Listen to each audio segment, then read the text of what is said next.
Hey y'all, Unbreakable here. It's time for another episode of Ask Unbreakable Anything. Let's do our disclaimer like we always do.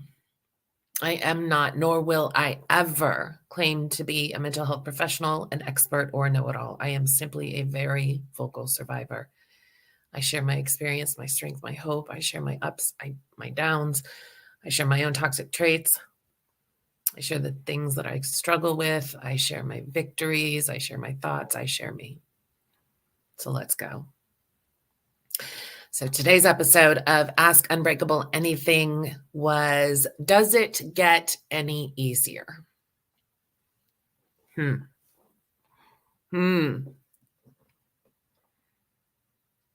Yes, it does. That's an easy answer, right? Something we're trying to hold on to that, okay, but when? But y'all know I talk real around here. I don't sugarcoat anything. I don't lie. It's going to get harder first. It gets harder before it gets easier. That's the truth. So when I first got out,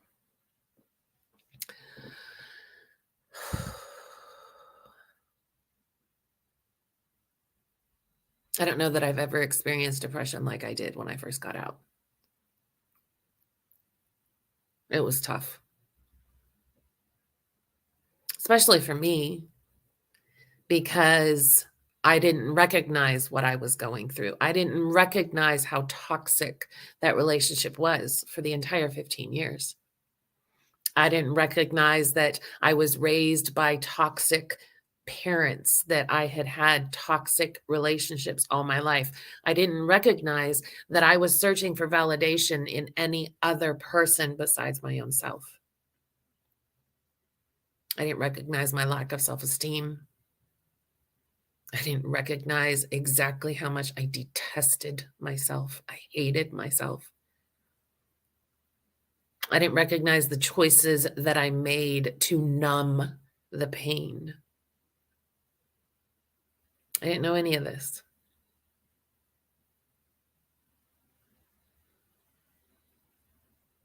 I couldn't put the word abuse on my lifetime.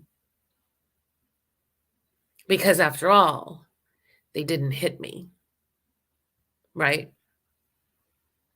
I didn't know. So when I first got out, as I said, the depression was overwhelming. My heart was broken.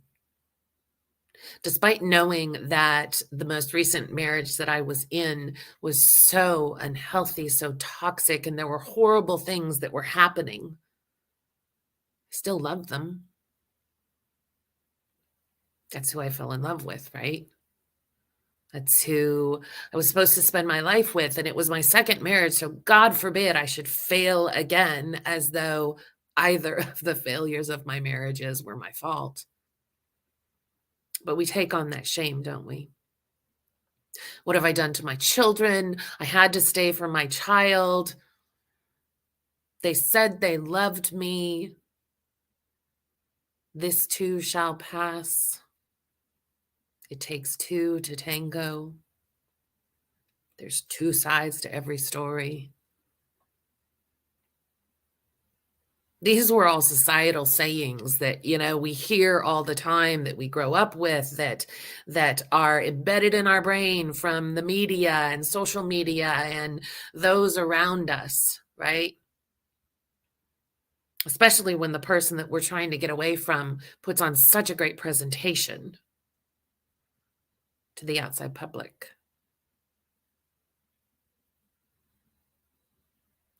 So yeah, the depression was crazy. Shame, heartache, grieving the loss of what I thought I was going to have for the rest of my life, grieving the loss of the hopes and dreams that I had, blaming myself. What else could I have done?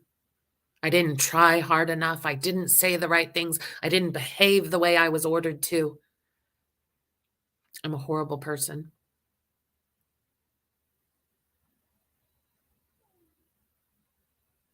I wanted to still talk to them, see them, hear their voice, even though I knew if I did any of that, it would all be the same thing.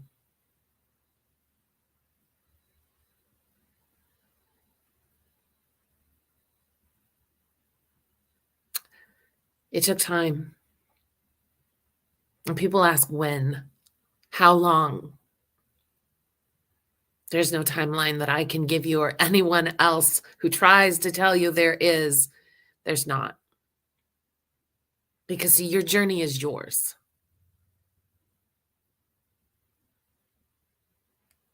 And, driving down that journey, I'll tell you, when I drive, kind of a lead foot. So if the speed limit says 65, I'm doing 70. I won't admit anything more than that. But there are other people on the road who are spot on that 65. There are other people on the road who are just kind of flowing along at 60 or 55, or some who are trekking along at 80. Like, there's no timeline, y'all. There's no time that I can give you or anyone else can give you on how long is it going to take to get there. Because it's different for all of us. As you start to heal, as you start to take a look at yourself, recognize your own toxic traits, recognize the parts that you played, because trust me, we all play a part in it. Not that we played a part in the abuse, not that we caused it, not that there was anything we could do to stop it or control it. But we made choices. I made choices to keep going back.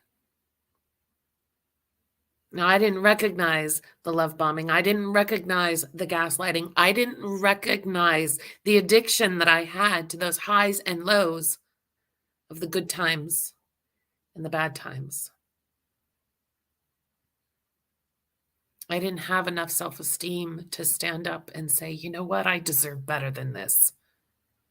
I didn't have enough self-worth to walk away and stay away. Because this isn't how you treat people. I didn't do anything to deserve this.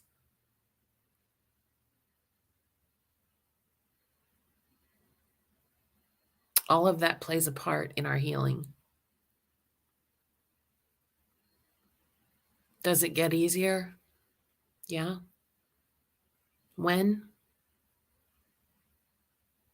It's based on your journey. I am more than 4 years out now. And there are still moments. Had a moment recently from the residual effects of the emergency surgery that I needed from the sexual abuse. And I have episodes every now and again, but I had a massive physical episode. And let me tell you, it was hard to get past that day. It was very hard. But I made it, processed it, took some time, reminded myself that I didn't cause this, that unfortunately these are one of my scars that I'm going to have to live with. But it didn't hold me down for days on end anymore. I allowed myself to be upset. I allowed myself to cry. I allowed myself to be angry. I allowed myself to be numb. And then I allowed myself to move on with my day. That's a process we have to learn, y'all. Triggers are going to come. Most of my triggers when they come nowadays, I giggle at them. I laugh at them because holy cow, Unbreakable. Like, oh, what that person used to do is so stupid. Like, how ridiculous is that person? I've said it before. It's been a while since I've shared, but I had a realization one day. I was making my coffee, popped my K-cup and my Keurig, and realized that I was still every single time buying the exact kind of coffee that I was ordered to buy.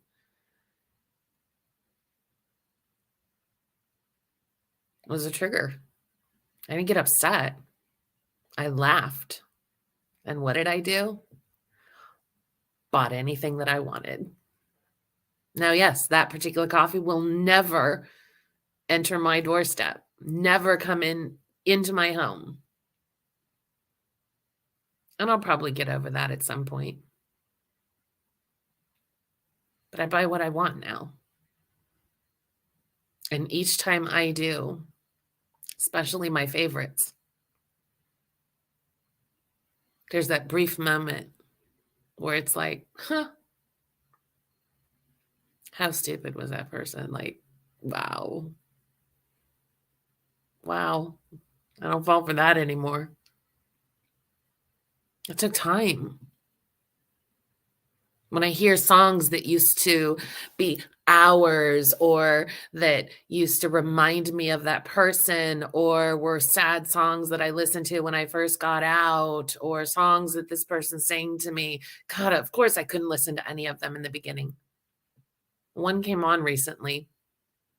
My son said something. I was singing along to it, and my son said something. I thought this one makes you cry. I thought you didn't want to hear this one anymore. And I said, I still love the song, but it's no longer attached to that person. It takes time, y'all. The more you focus on you, the more you focus on your healing journey, I promise you, it does get easier. But you got to give yourself time and grace and attention and care, self-care. You got to love you. You got to take care of yourself. If you are not taking care of yourself, how can you take care of anyone else? Does it get easier? Yes. How? By walking your healing journey. How long? It's up to you. What's your next question for Ask Unbreakable Anything? Y'all go be unbreakable.